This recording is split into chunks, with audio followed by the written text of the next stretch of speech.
No, no, toss me no about Pem, higher Pent, Radio 100.1 FM, you come say, Asoka Pentecost House.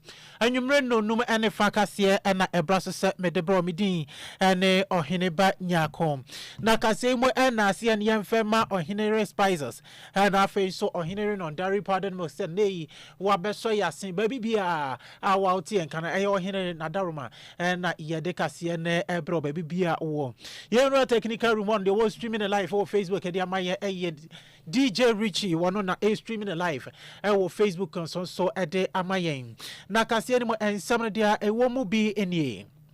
Nyami aduma watchina ena aban ayenhye ye ese yadehye ne asofo wonu ekohye okofi kwamu wo nanu kwade twam na wotwe no na wotwe no yebeye wonum aye na owura standogwe wakasa ede afa ho.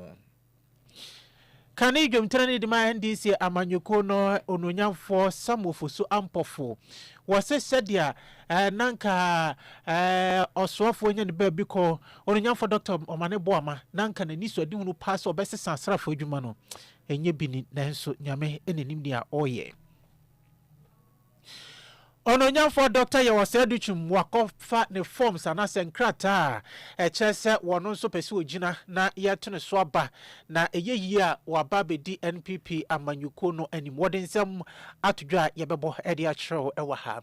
Ononyamfo afri ye ankra ene presidential envoy ayese na so ye yemfa a prophecies anase enkomhya hodo enkonkofa no wono so akasa wose na so ye ho no enye enkomhye nko ena woje anase wonom eye ho adwuma ewo ho ensem binom eka ho na matrase na nwumrede bra ose no num ene fa kase midi ene ohene ba nyako mame na me hutia wane nya aboafo enkrato yire kase ne nchiremu ebeto oso sesia midofo a minni ho agro na say die oduane ne da no ayesronko Aniolura Ohere spices abefi aduane de ayesronko Ohere chicken seasoning so totu uche ama wo ye akokọ nam ho bibia fakakra sum froye no Ohere stew seasoning ba mama jeta jollof no Ohere jollof seasoning ma no hwam ne odew fried rice no kra die Ohere fried rice seasoning e ma me fredwa frede aponchin kakra no me do Ohere go seasoning na ye asam na se niwa Ohere seasoning powder ya woni beef shrimp noodles any de kekeka amusu de aduane ne hwam ne meden ubedie dibium enti obapa Ohere spices abama yen aduane no aye de efise ne die ne nso aye de maso a no aswafo mienu eka ho no ononyamfo standogbe ene santrofo ehia no asemo de etu dwa no ebi ene se wo de ato santrofo anim ense obi bia enhwe se ye baba ye ayie anase ayie na ye baba nya fei ene obehwe na santroni bi watwe recorder na udi chesi obi a sebio na dehye ahwere na wato na wonse do na sade ato nani na nipa no eba ababesu nipa no ye baba ye yi na fei na watwe recorder kwakoye interview ne osida bi eno enyade a wonom ebema kwan sa. We expect that we would all comport ourselves, we will respect the guidelines. We do not want to see tomorrow anybody holding a phone or a monopod and struggling to chase people, chase mourners as they are coming in to come and sit down. We expect a very high level of decorum and solemnity tomorrow morning. And if you are given an accreditation to be in the inner perimeter, do well to come in early, check your audio, ensure that you have the required audio feed that you need, and then also check on the TV feed and be sure that you are okay before the service starts at about 7:30. na no de to aso kire se nyame adomo a wo kire na ye ne be hyase no nso empemu aniti se wo yetimamuni ana se obibia na se opese wonso eba bebepie mu ewe ye na se wonso wo ba besu bia wo betimi abanemo eya bra entem esan se bambo de wodi bi afemu pa wo se bambo wo bayiri mu eno no kire se omampani na be de kire beba ho nti no wayire bambo mu eyo obibia bambo nti na wode asrafo na afenso abambofo ababetwa ho ahia.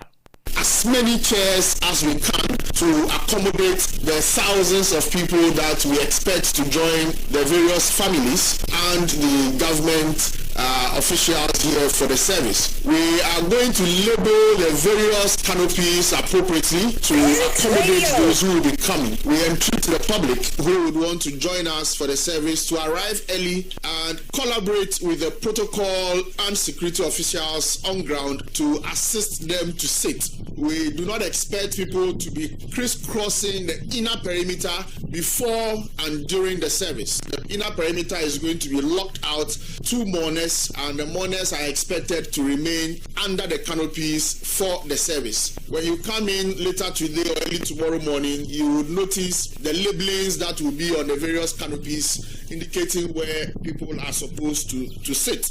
There will be heavy security deployment, obviously not because the president and the vice president are here, but also for the safety of all mourners that are going to be here. We therefore entreat the mourning public to collaborate with the security officers as it relates to their walking in, their parking, and others.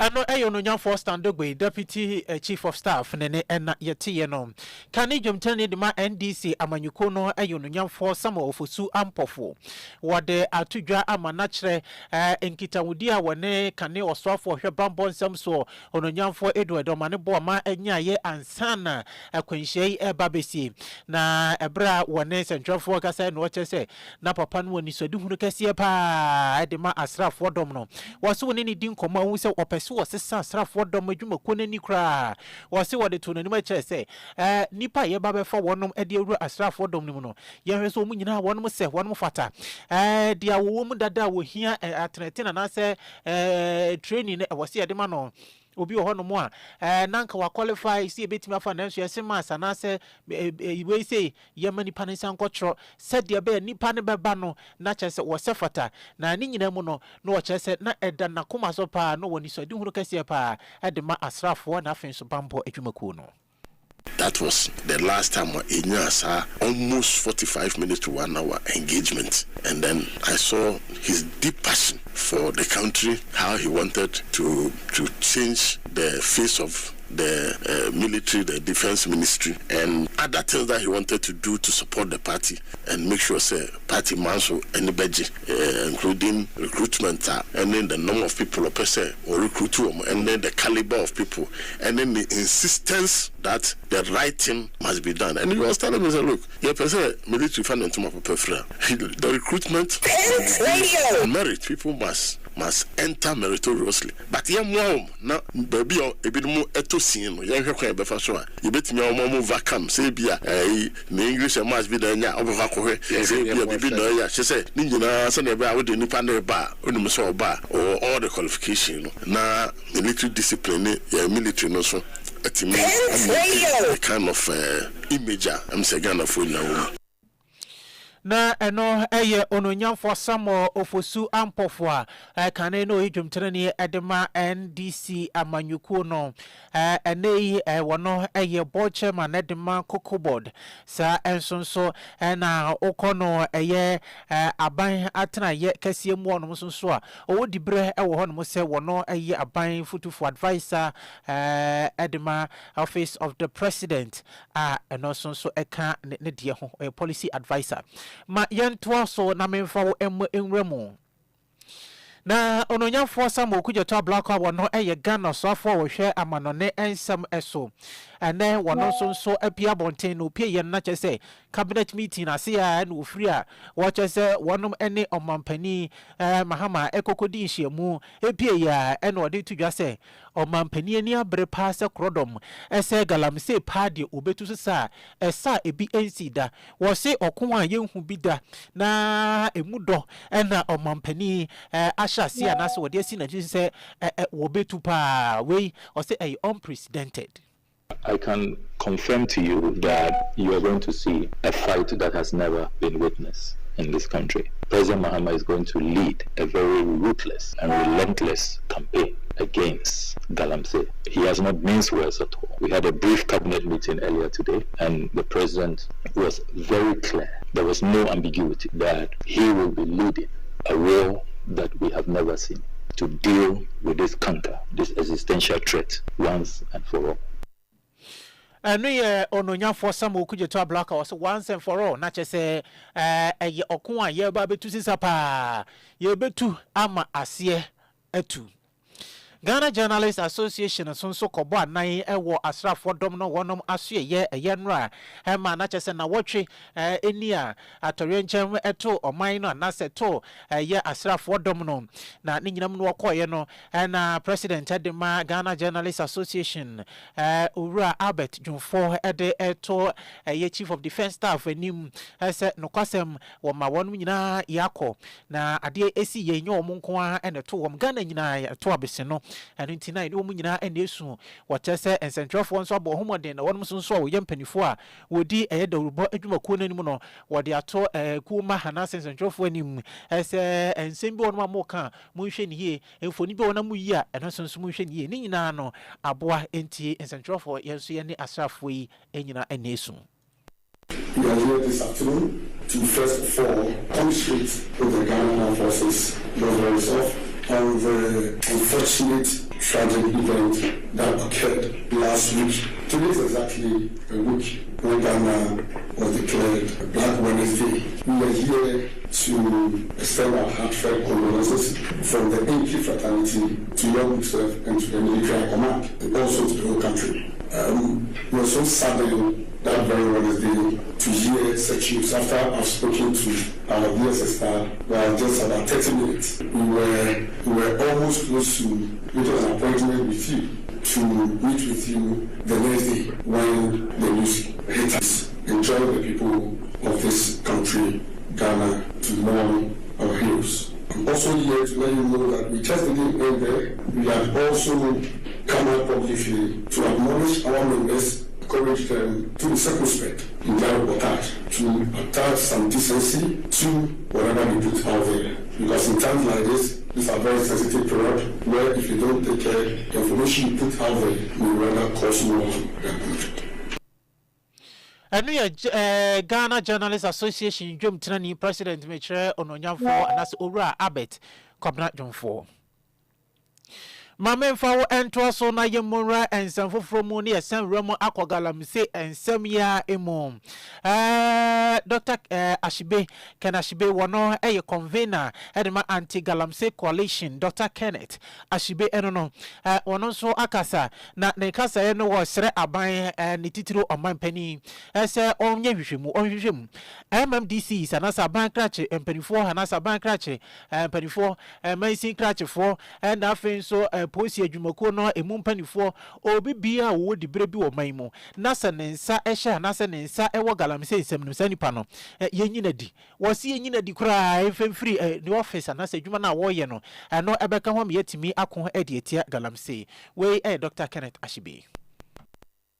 We should also, as labor unions, professional bodies, traditional authorities, the religious bodies, we should be asking that His Excellency the President, the call that he made that you're going to make MCU, DCU as their key performance indicator being fighting galamsey, we should be asking the President to be dismissing every MDC in whose community galamsey is happening. Most of them hidden in clear sight. And then the police commanders from divisional, sometimes even regional commanders and station commanders, where galamsey is happening, obviously, these people should also be dismissed and be prosecuted.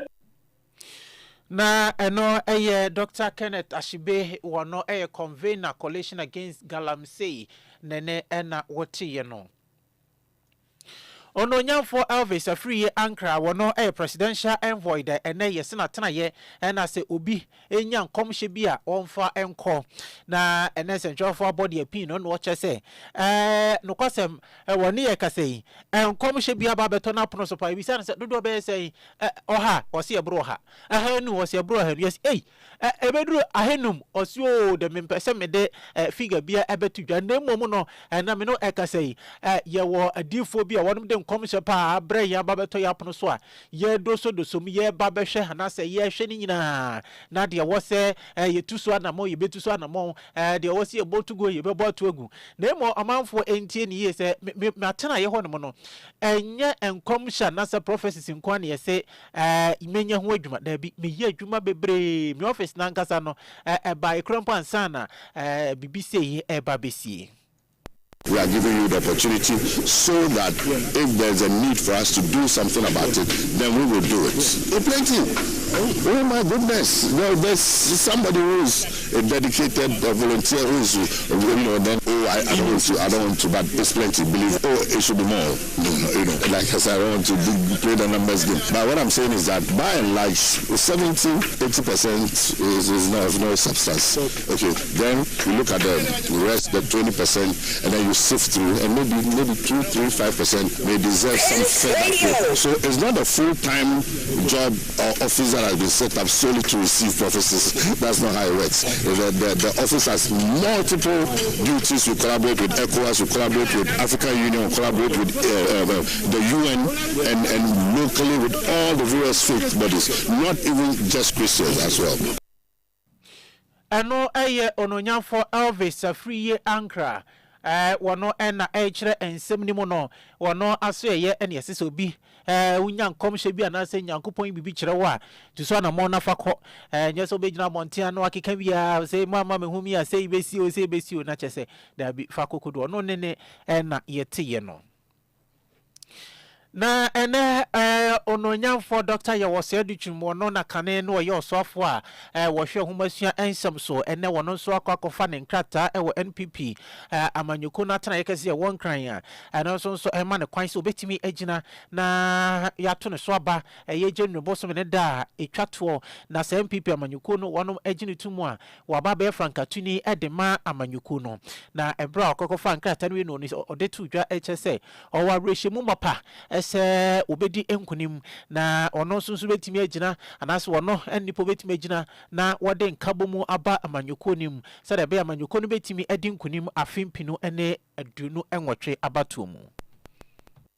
We are on track, and by the grace of God, my part, I believe, vote for me and make me the flag bearer. And after that, we are on the journey to the promised land. The land that our nation has been yearning for years. That our nation will become a prosperous one. Our nation will wage war against poverty and win. The poverty and deprivation will be over. That is what the campaign of 2028 will be about. To be about a country that had independence many years ago. We've done our very best. From the first president to the current president, each one of us have done something great. Yet, we have a lot to do. That is what the between presidency will be about. My part, give me the opportunity. Provide a bridge for me to cross to the other side. And once we get to the other side of the river, we are going to meet Ghanaians and let Ghanaians know that our future is going to be better than the present and the past. Yada chehebe ye asene dia etwemu no me wawishimu mapanso se mama nyuko no wombeto abama me na mabeye frankatuni dia ma NPP amanyuko no wei eyononyafo Dr. Yawose Aduchum. Mame fa wo entras way na yemura ensem ahodo emomra shibidwani di momamfo wonum ewo Brekum West abaton pesuaso nonyamfo Dixon chedua wo say obi bia obebo obi ntrene se wode obi nkwa beto asan mu anase wobeka nsem bi a efa obi enkwa ho anase obi ntrene meyemfa nipa no ne ho enche no wo se yetimi eso ne paachi wo se atwene begina mranim na se bubo na yatwe na so wode nsem nyina etudwa efa ensem kasantwine nsem awodo ekoso a enei na obi de nsa kire we se we na hye owo we yachi anase we na hye we yachi no eno wo kire se eni se ye makwan ama se eniama no koso ewo man mu. Let us leave that discretion to the security agencies. The point is, we are not condemning these acts enough because I've monitored closely. Let us be very honest. Forget about the First Lady. Forget about the President. If you threaten anybody, whether a member of parliament, ordinary citizen, say Ubekuna, I think this is something that should be condemned, and you should not be given any briefing space. Not a second to be walking a free man. My mama kwenya kra mama nante te said ya 1 year hwe ni so bia sa my ntwai so obeka yo mampani na so mampani be de chire obebo on trene nko ansa na yaso won manase yaso mpa achi my mama kwan emasa de no yensoso so ewo oman mu na eno enene Accra Circuit Court eko asetena na ensentwe ni ache nkwana na Kofi Asare wo yedwuma wuntumi TV presenter no wokoye man lawyer pani edi nanim lawyer Enoch Afuakwa edi nanim ese okwakope bill ede ama abrantie wokoya court said e ye ma bill na eno ena na lawyer pani owura Enoch ahwere Afuakwa epie ye no wache se da bi judge no anamo a wotu ye no kwasem wote ase a enye yie esan se nipa wose ye ma ne bill nyina nipa no wonu nyina aba ya ma amra so kire se nipa no yemu na tan anase yemfa ni nyina court dem mu nka eno kwade wose ma ne bill afi judge se tension se wosoro eno ntu ye na ye ma ne bill enye ye no se tensions no hemfo ye ne posifo na de asem na ba beda wonti posifo na eche so tension wosoro ana we and the lawyer penny na no disem. The grounds upon which they ought not to be admitted are also compliant. We're saying that the grounds upon which the sitting judge refused to grant the accused person bail is untenable. It's not known to the law that he's not granting him bail to calm tempers down. And we are asking, the police is the complainant in this matter. Is the police fighting? Are they angered? What is the posture of the Ghana Police Service? I believe that whose tempers are high.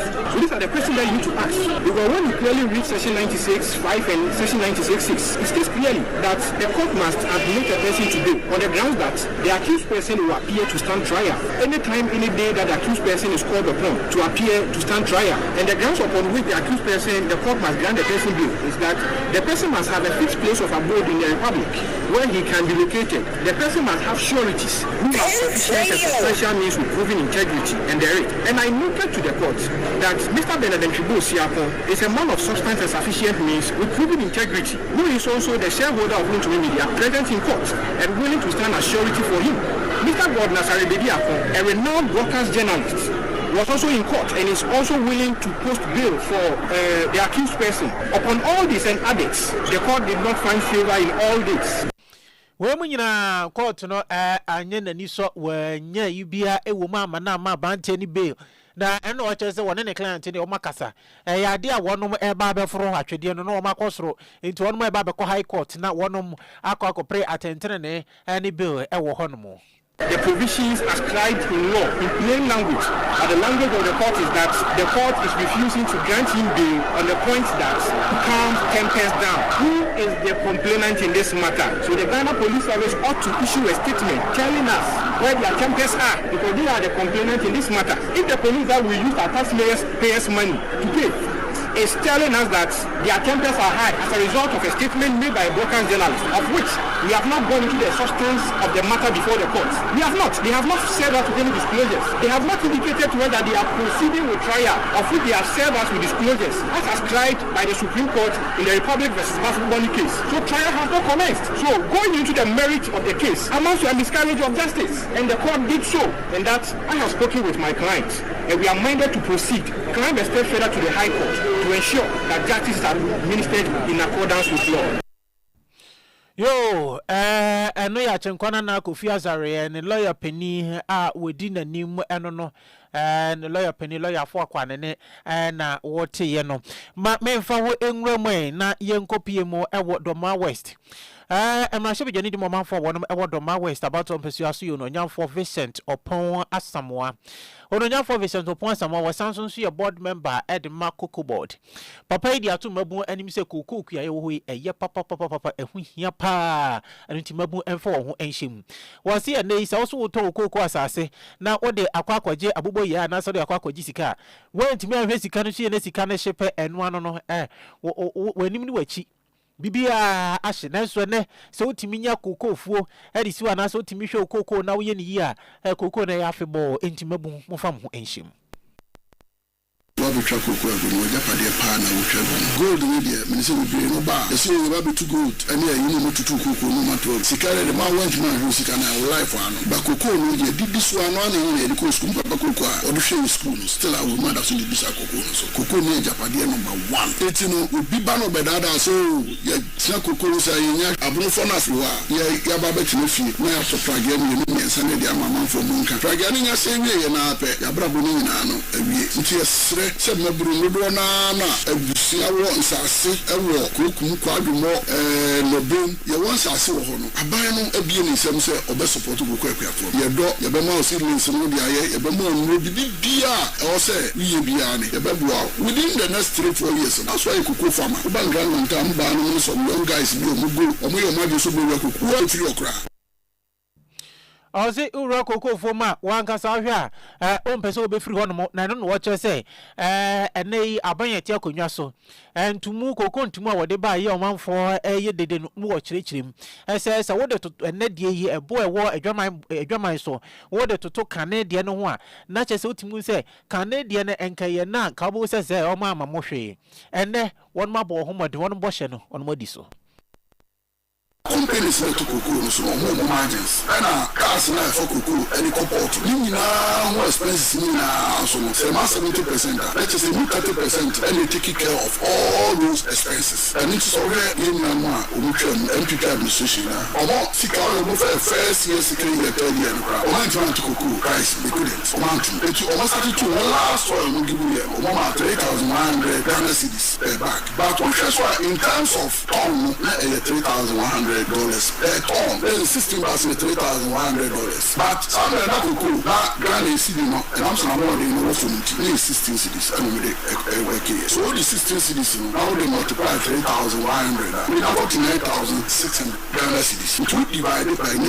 We have 3,100 Ghana cities. Yeah, price of cocoa at that time. It's always who say the price where they buy 3,200. Say only a good price and not say a good price. Just go $5. And the current price is down there. When they buy an egg, $1 is $300 per bag. When the MPP there, and they buy me, you see, it will be less than $200 per bag. But when they say the government, the manifesto party here say the 70% of FOB price here 7,200 a ton. And the government will make 70% of it, 7,200 a farmer, which is 5,040 to the cocoa farmer. That is a ton.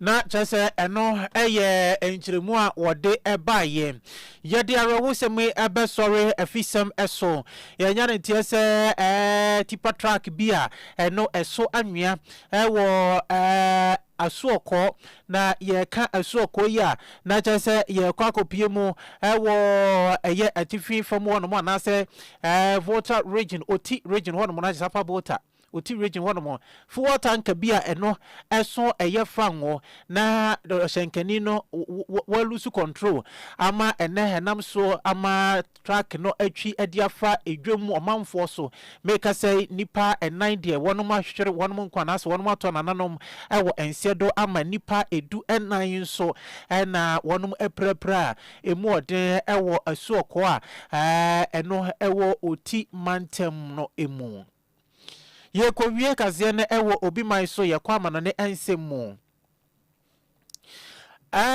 ye ko kopie mo ewo ehono mo na se amano ne ensemu a ye ko Israel na afen so Palestine wonom entem wonom a na enei Israel aye na adwen ese Gaza empapre no ewo ba befa wo ba besisi adan be se 3,000 homes ewo ehonom na eno na Israel far right eye owura Smotrich wode atudwa chese se wonom etusa na mo na enya dia Palestine for ebenya ye chefa bia ewo hon ma na se ebehu two party and say two state bia ewo hon mo biem wo se eyade a sa anamo Israel dia sine nu sen ko betu dadada nanso ayese amanone amai bi na authority sa anamo ntuo ni nti na entimi maso na nei wonom etu sa anamo no na eno abaso dia na chese eyade a Palestine ebeyira kra adehye kase ni nyina asi Yansha dia edi emwakotini ebie.